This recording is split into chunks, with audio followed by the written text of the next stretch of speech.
The Crew is an MMORPG. Or at least, that's what the game's creative director Julian Garrity says it is. I recently spent some time playing the game, and while I'm not convinced that the designation of MMORPG applies here, I was surprised by the way in which elements we might typically associate with RPGs are being incorporated into this open-world racing game.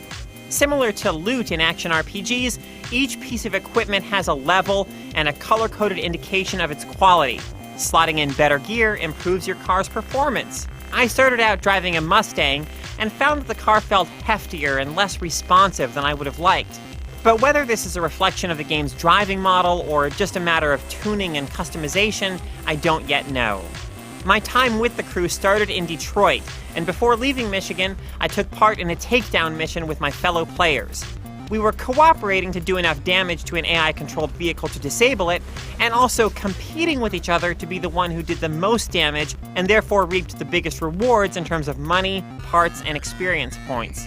This was an off-road mission that took me over the rolling dunes along the shore of one of Michigan's Great Lakes, which felt about 1,000,000 miles from the industrial streets of Detroit.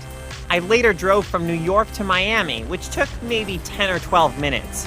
This left me feeling like the highways that connect the game's cities are meant to give you the sense of traveling from one place to another without actually making you wait too long to reach your destination. There's a story here that's meant to give the game structure and provide you with an excuse for progressing from one region of the country to the next. Taking some cues from the Fast and the Furious films, it has you going undercover to infiltrate and undermine a gang that dominates the illegal street racing scene.